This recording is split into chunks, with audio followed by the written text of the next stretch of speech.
one thing I think about when it comes to that too is I hear a lot of older people from, different generations, and they'll say, my generation and younger, oh, we lack the ability of resilience. We lack, to use a different term, long-term suffering. We lack perseverance. How much does that play a role in confidence too? So I find generational bickering to be fascinating Yeah. because there was a time when Elvis Presley shaking his hips was an outrage. And then, like, just to show you how old I am, like, I own Two Live Crew. Their band in the USA album, like, I own that. You know what I mean? Like, so when you go, okay, Elvis Presley shaking his hips to Two Live Crew's, lyrics, Mm. how do you even compare those? And then you go, okay, and I forget the name of the artist, but her song, WAP, Oh yeah. what's her name? Cardi B. Thank you, Cardi B. And you're going, okay, are these things more extreme? Are they different? Like, so I guess there's this idea of like every generation thinks that the next generation has it easier. Like back in my day, I had to walk uphill in the snow, kind of thing. And then it's like these kids, they got it so easy today. I mean, I could be wrong on this, but I think part of what we're trying to do as a species, as a society, is we're trying to make our lives easier. Like I want my children to have it easier than I had it. Like that's the idea of success.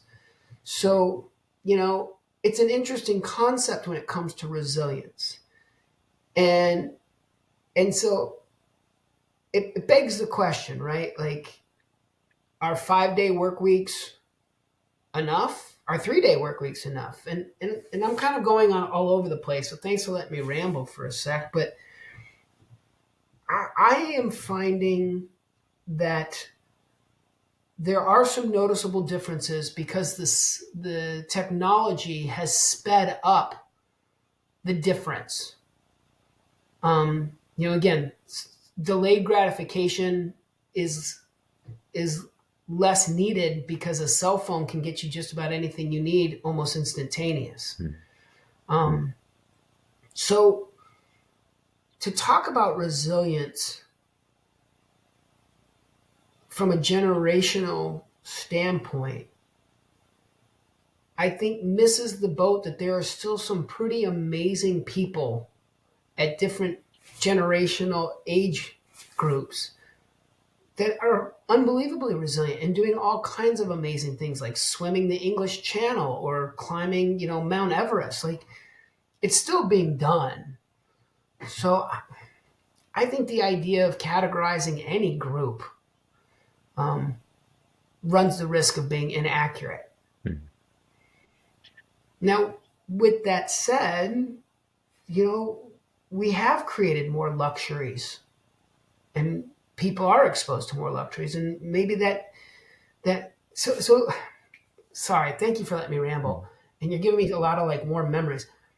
I remember I mentioned how I worked for these really these kids that were just in horrible situations. I mean, like there was one kid whose parents brought him. He was hogtied like cattle would be like wrangled. He was hogtied with his arms and his feet behind his back, arms and feet, and carried in with telephone cord. Mm. And this other kid who was thrown in a closet by his dad and left there alone in the dark for 3 days, no food nor water, 3 days, because 3 days until death. And so he was like near death, and that was like the form of punishment his dad would give. I mean, just horrible, horrible stories, right? I went from that kind of work environment to working on the Upper East Side of New York City, which is one of the wealthier neighborhoods in the country, if not the world, right? And I remember for the first couple of weeks I was working there, um, I was working with some people of similar age range, adolescents, and they were talking about like how much their teacher annoyed them, or how much homework they had to do. And I just remember being like, you don't really have a real problem. Like, toughen up, buttercup, kind of thing. Like, so I kept kind of dismissing some of these early patients because of the comparable. I was like, you've never been thrown a, like, to talk about being in a closet for 3 days is so foreign. It would be like you and me talking about living on Mars. And my supervisor at the time, his name's Albert Ellis. He's a world renowned, like, he's one of the American Psychological Association reference him as one of the top three psychologists in the history of the 20th century of psychology. Like his The Albert Sigmund Ellis? Freud, yeah, the Albert Ellis. Like I That's co-led a group with crazy. him and stuff. Yeah, unbelievable training, unbelievable training. So Al kind of notices that I keep kind of like, I keep kind of quote unquote firing the patients because I'm like, they come in and they go, oh, my homework's so hard. I'm like, yep, life's tough. Get out there, rub some dirt on it and go out there. And he finally said to me, he goes, look, like your hardest day is your hardest day. And that always stuck with me because I was like, well, what do you mean? He goes, well, you know, if your hardest day is having a hangnail, it irritates, it snags on your coat, like it's painful and it's annoying. If that's your hardest day, that's still your hardest day. That's still your reference point. And so what he taught me was rather than judging what has merit or worth of one's hardship, you should really focus on their experience of that hardship. So to say kids today are soft like baby poop, one, I think you're grouping a lot of people, and that already makes you wrong. Mhm. That makes you as wrong as if you were to group race, religion, socioeconomic status, or anything else. With that said, there can be certain trends because they do have shared experiences, like a generation that all went through COVID during a developmental stage. That shared experience might have created some uniform or common type of imprint or footprint on it. But to say like they're softer or to say like what they're reacting to or what they're upset about is not valid because of what I went through and what I'm upset about when I went through it was so much more worthy of being upset is kind of a ridiculous notion. So rather than judge them, whoever they are, for lacking resilience, I actually think it's worth better to explore the impact of their discomfort. And then it's like, okay, now how can we help you navigate? So if we're talking about a hangnail versus a torn ACL, two very different experiences, but if one is your worst day and one is your other worst day, can we not necessarily treat them the same, but treat the reaction to them the same that would hopefully foster a stronger resilience post that experience. Hmm. Does that make sense, or was that just a bunch of rambling gibberish? Because I kind of went long there. No, it makes sense. And my brain is just, there's so many different avenues I want to go down. Uh, it's trying to like navigate on one and try to stay focused on one. So it's like Albert Ellis kind of threw me off, and I was like, wait, like him? Okay, all right. Like that's man, that's crazy. But yeah, What's funny is I chose a career in sport where no one knows who he is. mm, Like and for those in our who are listening, it's like Albert Ellis, like the John Wooden of yeah, psychology. So it'd be like, wow, you were like an assistant coach on John Wooden's staff, like that's amazing. But yeah, I yeah. chose a career where no one knows. So every once in a while, I'll drop an Albert Ellis reference, and they're like, I don't know who that is. So it's cool that you have a reaction to it. That's awesome. Oh man, because I'm deeper into like the psychology piece and all of that. So hearing his name now, it's like when you have a frame of reference of who he is, I'm like, okay, he's one of the OGs, like the top tier of this space. I have a level of respect to that. And so I didn't think I have any level of connection to him at this point, but to hear you say that, I'm like, okay, that's Now you yeah, do. that's crazy. But I know people like you said, they're just like, who is this guy? It's Albert Ellis. It's Albert Einstein. Y'all trying to say him? Like, no, it's not Albert Einstein. It's Yeah. He was a brilliant man, and it was an unbelievable education. I'm grateful for the time that I was there. It was amazing, just to hear him think and the way he cared for people was really unlike anything I've ever seen. Mm. That's another episode in itself. So that's crazy. But um, You ever stepped on the court and it's almost like you forget how to hoop? Like you were just killing it to practice before, but then the game time hits and warms you a little less confident, little not feeling as much. But then the game hits. It's almost like somebody took your controller and they unplugged it and it just turned it off. It's not working anymore. So now game time coming, you start pump faking on wide open shots, and on the fast break you're hesitating. And by the end of the game, the coach is like, "Who is this kid?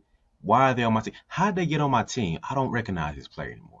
It's almost like that Space Jam scene when the NBA players got their talent stolen by the aliens, and they start looking around like, "Where am I? What is going on with me?" Come on, we're okay. We're okay. You're all right. Come on, let's go.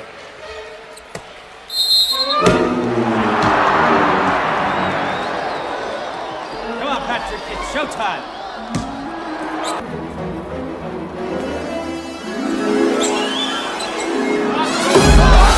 And I get it. I feel you. Confidence is a really tricky thing. It's weird. But I got some good news for you right here. You don't have to hope to feel confident every game because I made something special just for you. I have a pregame and a postgame checklist for your confidence. All right. It's the things you can do before you step on the court to make sure that you feel confident and to bounce back after the game to make sure that you're always improving and building your game. So hit the link below and it'll be sent straight to you guys. And it's going to help you out so you don't feel like that 2K player that's just glitching in the middle of the game anymore. And his name is John Cena.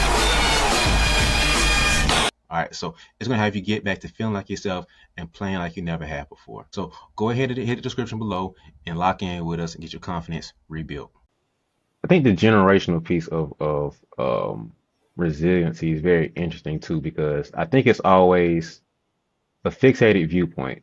So it's always relative to their point of view of what they say resilience is what's interests me. So like you said, I used to have to go up the mountain to and from school both ways, or used to hike through the snow with my bare feet. And it's all these crazy, absurd things that just emphasizes the difficulty of what they went through. And more than likely, it was physical labor to some extent. And you say, oh, you kids got it easy because you have the school bus to come to you right in front of your house, or um, you don't have to worry about this, that, and the third. You can have food right here at your doorstep versus we have to go out and farm and hunt. And I used to go with my granddad when we go to the farm and slaughter the pigs and so on. Whatever their story is, that's what they have. Versus now it's so easy. But I think they lose sight of, not to go too nerdy here, but you understand where I'm coming from. Once you solve one problem, that creates 10 more problems. So That's right. you create the iPhone, that solved so many problems. But now you have to figure out, okay, it needs to stay charged. How to create a good charger. I don't want to listen to music, so I have to do this. And it wants to do that, I have to do that. So it creates 10 more problems. So yes, us having cars and buses are amazing. But now we have to figure out, okay, now I have to get the kids up in time for school. I have to make sure they're fed because the school aren't going to feed them. Well, I don't have the money for this, so how am I going to figure out that? So yes, we have solved this problem from this year, this problem from this. So generationally, 10 years later, you solved 10 problems that are really big problems from your era and your generation. But it created 10 more problems for us to figure out how to solve. So I think some of it shifted from physical problems to more head and shoulders problems, more mental problems. And today in social media and the pressure that kids have with that of having, like when I was younger, social media was just goofy stuff. You're just a free kid doing whatever. Now you have kids making millions of dollars off of social media. So the stress and pressure of that to where I have to manage my mental health, but I still need to show up and post because I have to maintain this brand and this image. I have to post because if I don't, my brand is going to crash. But I'm a 13-year-old kid with this Twitch page and I don't want to stream today because whatever happened in my life has me in this situation. But I have to show up and perform. Is that not resilience at the same time? Just because I'm not having to hike? So it's just the environment of it's different, the texture of it's different, but it's still a level of resilience. It just comes in different form and different shape versus having to hike up the mountain both ways to get to church or get to school. So I think that's the thing that I think about now is like you lose sight of what the struggle is in 1980 versus 2024 or 2025 or whatever. I think the paradox, because I agree with you 100% wholeheartedly. I think the paradox is we're on a quest to eliminate discomfort. Hmm. And I think the reality is discomfort exists. I don't think you can live life without discomfort. Like, there's that old Zen phrase, within life there is pain. Like, I actually think that the true luxury of life is when we can choose what discomfort we want to tolerate. So to your point, it's like we could live life without cell phones and it might increase our attention span, but we also wouldn't have the ability to contact somebody immediately when there's an emergent situation that requires it. So I think the concept of like, well, is this generation getting soft and all that? It's like, no, I think what we're talking about is what their uncomfortable or what their discomfort is about is harder for like my generation to understand because we had other discomforts to prioritize. So again, walking up the mountain both ways and all that, that was our discomfort. Now that we've avoided that with cars, your discomfort is the idea of smog or like so the discomfort exists in life, I think, is a fact. And us judging the discomfort like, well, that's not uncomfortable, like, you want to know what real discomfort is, let me show you. Like, I think that's somewhat ridiculous. And to your point, this is the healthiest human beings have ever been in the history of human civilization. We're living longer, we're living better qualities of life across most of the world. Like, there are still many places of poverty and lots of places where death is evident and disease is evident. But as an overall, we are the healthiest this species has ever been. And yet we have a lot of people, especially in American culture, who are reporting the least amount of happiness since they've really started measuring it. Hmm. And you look at things like teenage suicide rates. Like, there is a direct link to the introduction of social media. I read an interesting article where they talked about the last time you saw such a behavioral spike that was linked to some kind of trigger was the introduction of crack cocaine in the 80s and the crime rate. So it was like crime was like this, and then crack was introduced and crime went way up. Same thing was like teenage suicide attempts and suicidal ideation, all the thing was kind of like pretty low. And then all of a sudden social media gets introduced, and then all of a sudden suicidal ideation goes way, way up. So it becomes this idea of like, all right, old man, and I'm probably talking to myself because I am an old man, like maybe I don't understand what it's like when someone posts something on Insta and no one likes it from the friend group. Like, if I posted, first of all, I'm not really on that space, but if I were to post something and no one liked it, I wouldn't know that that's supposed to be a painful form of rejection. But to a 16-year-old who's starting to forge meaningful relationships and is using the technology as a mechanism or a tie to that, is constantly checking her iPhone, like check, like no like, no like, no like. That's duress. I don't think we have to judge it. I also think, like, while we're on the subject matter, like, I think it's interesting how we have chosen to kind of soften our language. Like, there was a time where, like, the word retarded was a diagnostic term. Now it's an insult. So we've used the word neurodivergent to kind of help describe some of the same kind of symptomology that we used back in, like, say, the 70s and 80s to describe retardedness. I think, yes, that's a nice evolution, and it's really wonderfully woke to come up with a better terminology.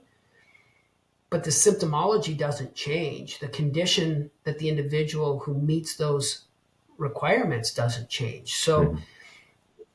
by changing the word, there is a level of us being more sensitive and aware. And yet at the same time, I think certain aspects of the reality are still there and still in existence. Mhm. So how much better off are we using the word neurodivergent, for example? In some ways, I think it's a real advantage. In other ways, it's like all we've done is just play with the words. We haven't cured the situation. And then there's some people might be offended, like, why do you have to cure it? Why don't we just accept the differences of people and how they function? Fair enough. So to me, the mechanism of the word is not meant to be used as a weapon.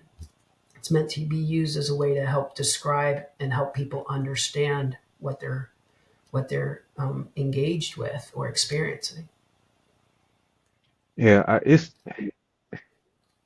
I think my generation or my age group, or however you want to label it, we're in a very interesting mix because I'm old enough to know pre-social media and part of the generation that still played outside and the that level of connection to the old generation before us.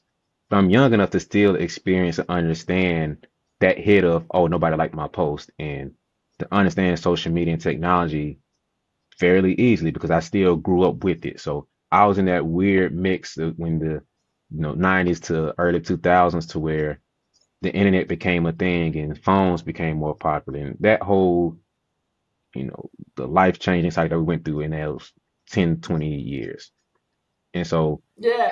I, I hear that generation before us and they'll say certain stuff and I'm like, yeah, I'm with you, man. You don't need social media. And so I understand the concept of social media is fake. Like I can delete all of my social media and life will move on swimmingly for me now.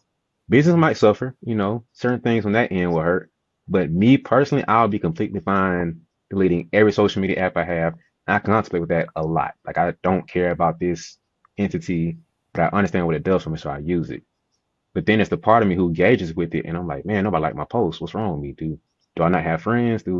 Are they unfollow me? Like, do I, the follow for follow thing? I understand all of it. I get it.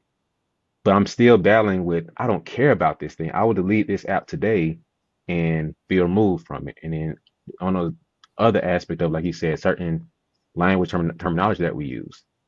I'm still of the old school who listen to rougher things. And I grew up with the Looney Tunes that was very violent. The Animaniacs and the cartoons we had back in the day were pretty graphic compared to the bubbly, cute stuff we watch today. I'm like, man, y'all are soft. Like, what are y'all watching here?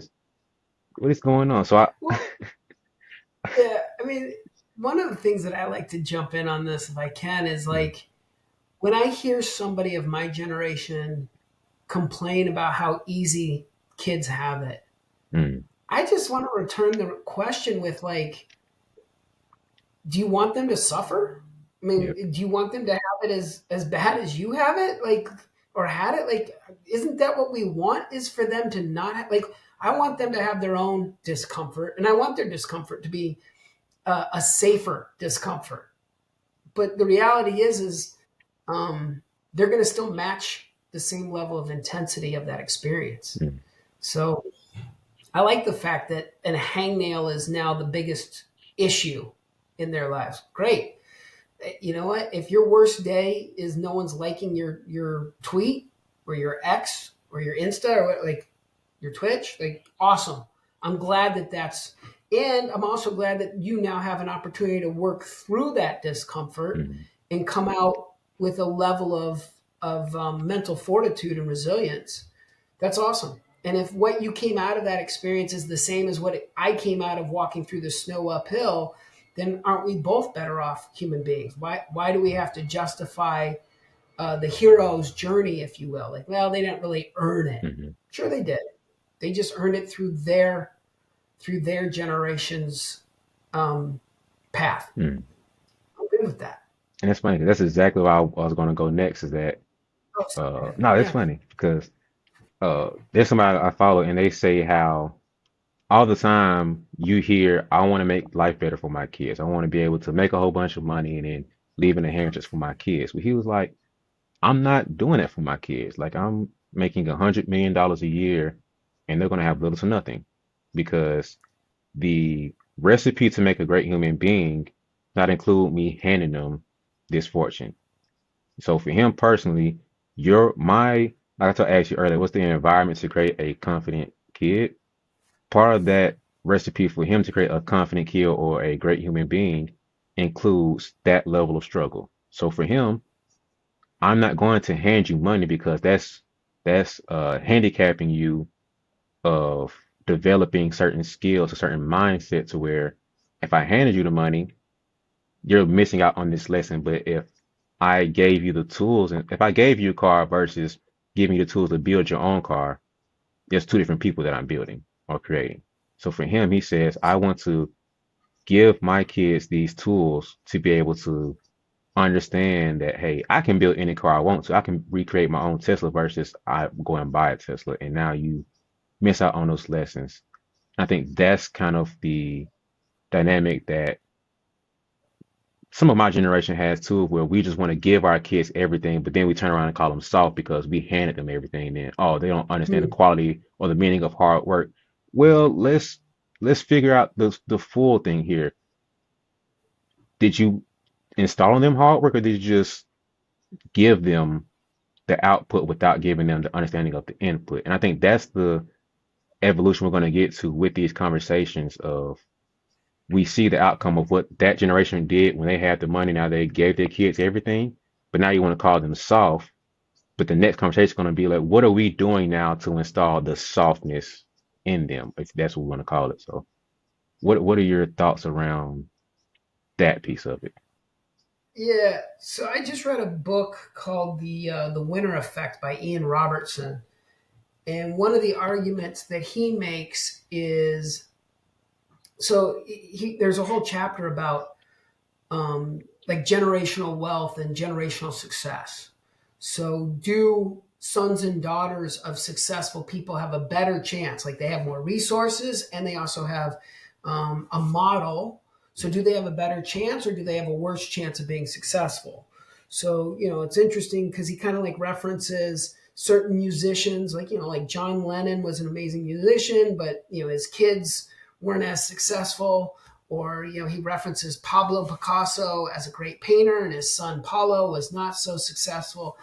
So it became an interesting mechanism. And what he argues in the book, and I don't know if it has merit or not, I'm still kind of digesting it, and I haven't looked at the research as to whether or not it supports it. But his argument, which I'm curious about, was he said that children of successful people become successful themselves when the parent shows them the blueprint, sort of gives them, he uses the phrase, the ladder and the blueprint that walks them through how they became successful. Hmm. So let's say you are the number one podcaster in the world and you are just crushing it, and how you got from step one to being the biggest podcaster in the world. If you showed your children how you did that, if you showed the work, not just the result, then they have a really strong chance of being successful themselves. By contrast, he says where that step fails is when those that are highly successful start to treat it like it was luck, or they treat it like they are special, or he called it, I think, kind of like the God effect, where it's like I'm just like God, like I'm just that good kind of thing. Hmm. So I think it's interesting is you look at certain individuals who maybe are like the son of a coach, or like you've got LeBron James's son right now in the NBA, or you've got, there's all kinds of GMs who were, the sons of coaches, and coaches that were the sons of like you see folks that have lineage, and one of the indicators of their success is whether or not their father or their mother showed them how they were successful. I think that's a really neat thought. And so I just kind of what you're talking about as far as how we educate, Hmm. Instead of dismissing, oh, hey, you got it easy, I had it hard, and look at how brilliant I am and my success, you go, hey, your hardship reminds me of my hardship. Here's some of the things I did to navigate through that hardship. See if that works for you, and then go forth and continue to take on hardships and take them on, take them on, build, and then you'll have your path of success too. Mhm. I think that's a pretty cool concept. Yeah, that reminds me of the book Mindset from Carol. I can't remember her last name. Dweck, Yes. And she talked a lot about the yeah, growth mindset and how, I think it was like the entire chapter about parenting. And I think the book can be summarized to saying, hey, really emphasize and focus the input that you want them to have.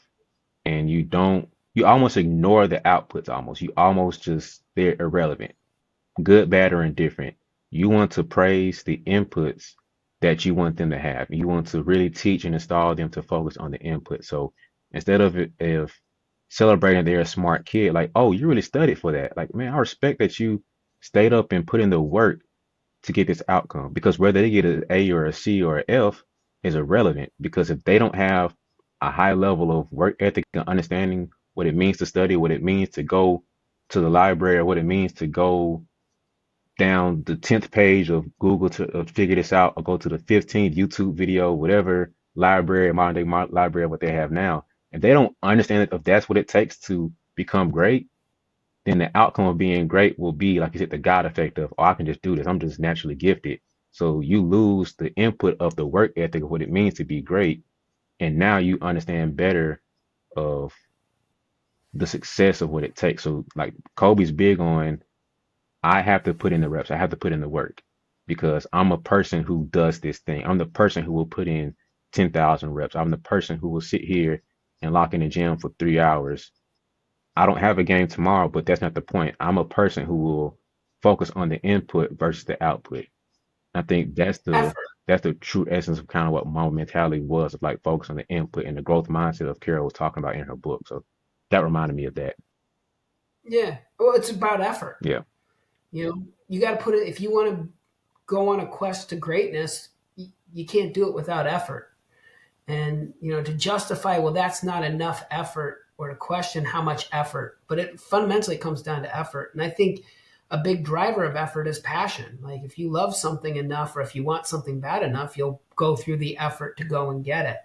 And so, again, I think part of what we're trying to do, I think, across generations is to encourage people to go forth and do things in an effortful way so that you can increase the chances of having the kind of experience and accomplishment that you're hoping to experience.